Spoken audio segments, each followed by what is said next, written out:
The kit does have 32 rubber sealed bearings. So the kit...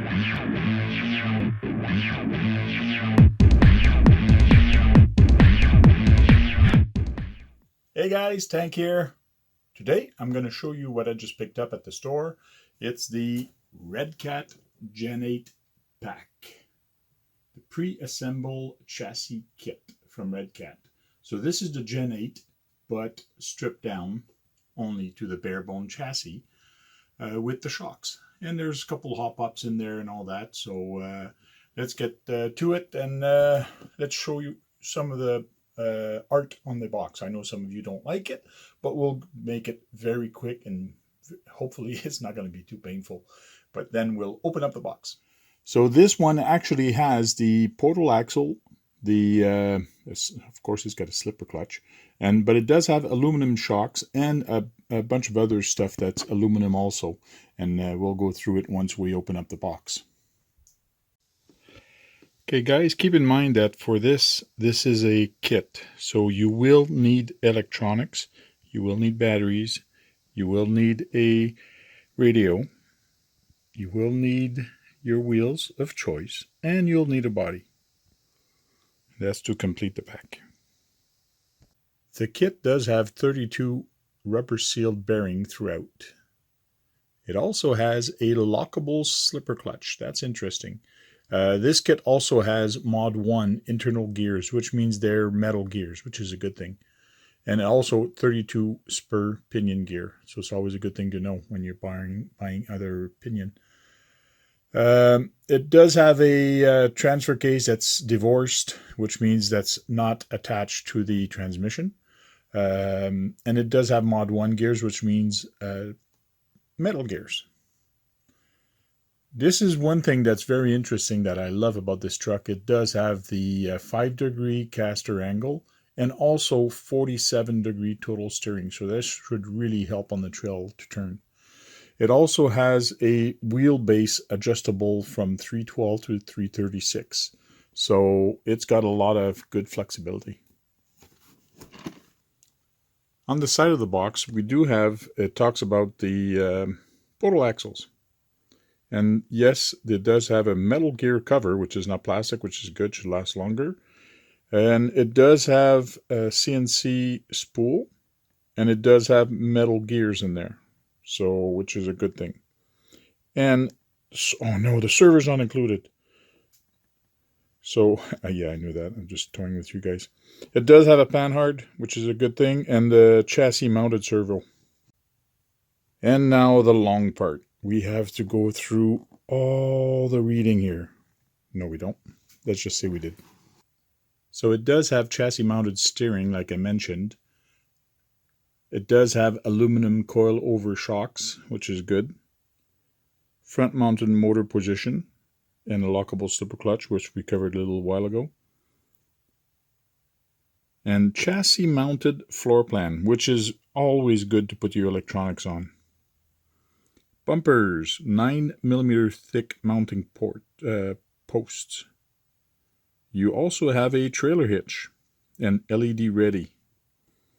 So that's kind of cool. It does have C chassis frame. What the interesting with these chassis frame is that they're not all the way up to the front. So I don't know if you guys are aware of this, but the front of the frame actually stops here. And the rest of all the front here, this is plastic.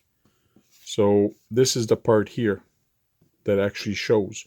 So the frame actually stops there, but then the one that loops down a little bit, where the front bumper mounts to, is actually plastic. So it's pretty rough and durable plastic, and hopefully that's going to hold up in the trails. If not, they do have a aluminum part for hop-ups for this.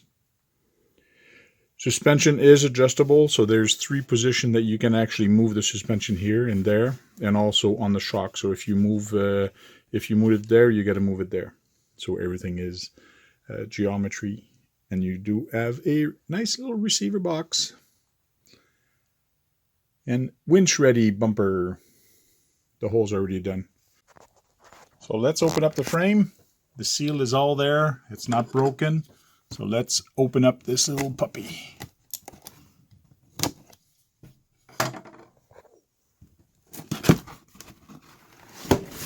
Trying to do this with one hand. Nice bubble wrap. And we come with the bumpers, straps, battery straps, and a bunch of other body mounts. And the X, there's an X part in there. We'll go through that in a little bit. That's to keep the frame steady. And then we have more bubbles on the bottom. And we have the frame. Let me unpack this for you and we'll go through it. So the instruction booklet that comes with it actually shows you some information about the frame. If you want some info about how to dismantle the frame, you'll have to download it online to find out how it all goes back together if ever you have a problem. But this is what they mean by their eliminated slipper that actually locks up. So what they're saying is you just take out the slipper pads and then it actually locks up into the hexagon that's in there. So by taking off the pads off, it actually locks it up. And then you have it in different languages. So in the bag, we actually had another bag, which had a bunch of screws. It does have the pins for the hex. And it also has a servo horn. I'm not sure what spline they're using, but I'll find out. And I'll hopefully put it in the description of the video. It has the wheel nuts. It does have some M3 screws, which are for the bumper, mounting the bumpers.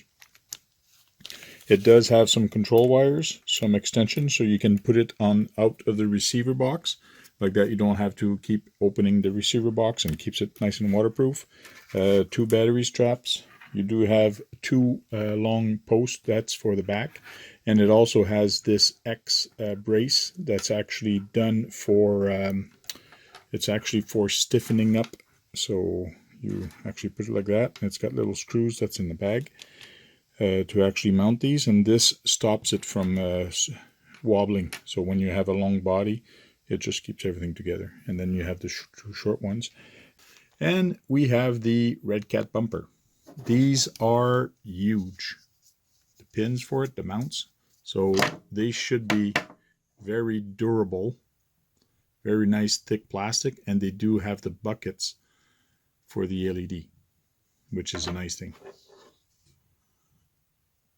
And they do have a receiver for the trailer hitch. I guess that's an option that you can get from Redcat, or you could actually manufacture one yourself.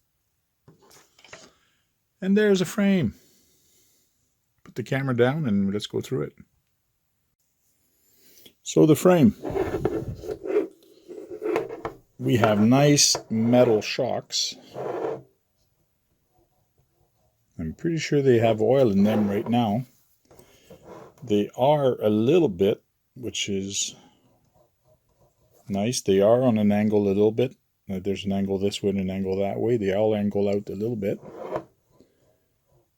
The panhard does make it so that the frame does not go down as straight because there is a lot of travel. Any panhard is going to give you that. But as soon as you go down, it travels a lot. It pushes the truck a lot that way, which is normal. The steering is very nice.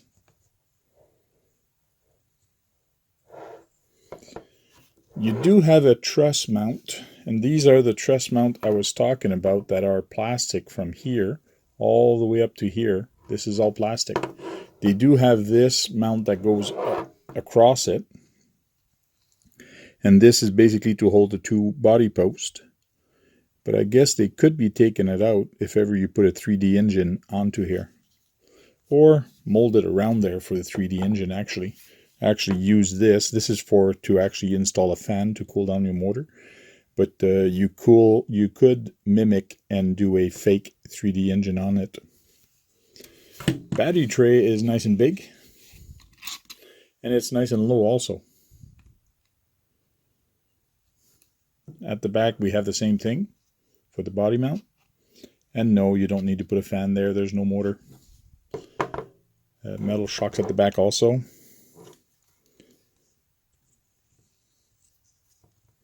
There's the portal. Metal links all the way through, uppers and lower. Of course, in the front there's 3 links because we're running a panhard. Dry shaft looks half decent. They are metal. The joints are metal, and then they are plastic here. And they do mention that if you do decide to bring this frame into the shortest wheelbase, you do have to cut a little bit the dry shaft so that the dry shaft actually fits and actually compresses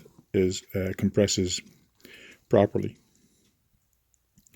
And yes, it does say on it, made in China. But the quality of service was passed by inspector number 2. So now we know if ever we have a problem, we go and call that guy up and find out. They have a nice little logo there for the Redcat. So I'm happy. So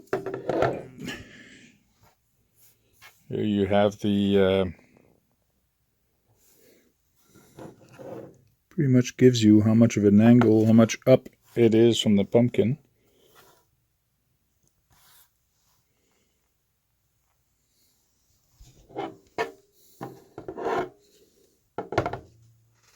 And it seems that the front is a little higher than the rear.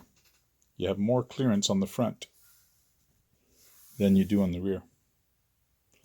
And that's because of the C-hubs.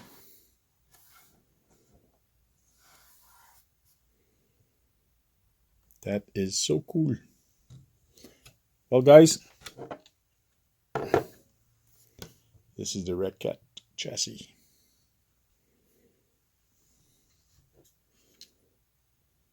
I'm happy with it. Prices was good, and now we got to get ready for a new build for that. And I got something surprising for this guy. Oh yeah, it also has these caps that goes on it. Once you put your nut, you can actually screw these back on after the nut. They're on there right now to protect it. But it does go over the nut. Once you put your wheel nut there, it does stick out a little bit, and then you can screw these back on nice and tight to your tires. And you got nice wheel covers, nut covers for your nuts. I like the fact that everything is metal.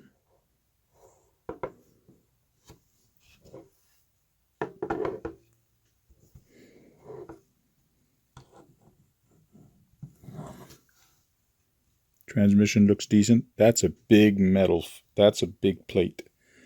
It's a big, thick metal plate. Way bigger than the axial plate anyways. It's nice and thick. The chassis rail also. Chassis rail is very thick. And what I like about the chassis rail also, compared to the other trucks, is that it is narrow here. It is narrow, but then it actually widens. So as you go, it widens on this side and it's wider on that side. So the chassis rail are not straight all the way through. So it actually mimics a real truck. That's how a real truck actually is. So compared to axial, all their frame rail, everything is straight. This one, no, it gives you, it's a C channel, but it also a C channel that way also. Not a C channel, but it does make a curve. Lots of room for electronic. I like that. Now, I'm going to take some pictures. Post them up for some people. If you guys have any questions, go ahead, post them up. And guys, don't forget to give me a thumbs up and ring that bell if you want to see more of this or other things. Thanks. Talk to you later.